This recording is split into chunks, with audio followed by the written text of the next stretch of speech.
Huh? Well, hello there, young'uns. Shouldn't you cheeky little sprats already be abed? What's that? You want a supper-time story from old one-legged Lars, eh? All right. Just one afore bed. Gather round. But I don't want to hear no crying or whimpering this time. This is Bilgewater, after all, and even our bedtime tales have more than a little darkness in them. Right. Now, you've heard of the tidal trickster, the little ocean sprite they call Fizz, ain't you? You have? Good. Well, this is a story about the time old Lars met him. What's that? Must have been fun. Well, what sort of stories you been told? No, it weren't fun, thank you very much. He's a malign little terror, that one, and you'll be lucky if you never cross paths with him in all your lives. But I'm getting ahead of myself. Right, so there I was, clinging to a rock out in the jagged straits. My ship was sunk. Don't matter how it happened, here's a tale for another night, maybe. But that's as it was. I clung to that rock for 3 days and nights, with fins a-circling. And just when I was starting to give up all hope, he appeared.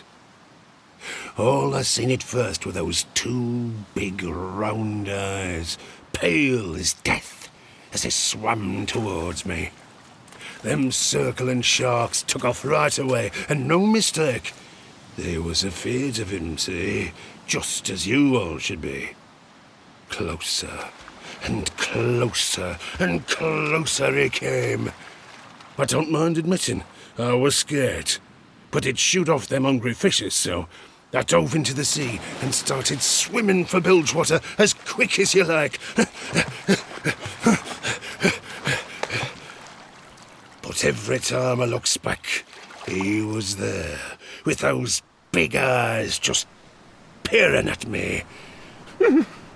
I finally get to shore and thought I'd lost him, but how wrong old Lars was. I got a room in a flea-ridden flophouse down Ratton way, but it didn't take long for me to realise I weren't alone. What first clued me in was the creeping stink of seaweed and fish in my room. That and the little wet footprints on the stair when I woke in the morning. They call him the Trickster, and he certainly lived up to the name. Put seawater in me porridge when I weren't looking. Tied me bootlaces together so I fell as soon as I took a step. And slipped eels under me blankets. Give me a right proper scare when they started wriggling, I'll tell you. And all the time, I hears him laughing. Still makes me skin crawl just to think of it. For a whole week, Fizz haunted me. Drove me fairly to the brink of madness. What do you want, you little monster? I screams. But on that final night, I woke. I heard his webbed feet flapping on the floor. Slap, slap, slap. Closer he came, and closer. This is it, I thought. He's come to end me once and for all, and I hid myself under the covers. Slap, slap, slap went his cold, wet feet. And then silence. I lay there, cowering for what must have been an hour afore I dared peek. Slowly I reaches out, lights the lamp. And do you know what happened next? Nothing.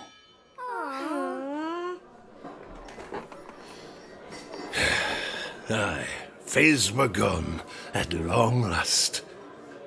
But he left something for me on the wooden box beside my bed. A coin. A gold Kraken, no less. This Coin here, in fact.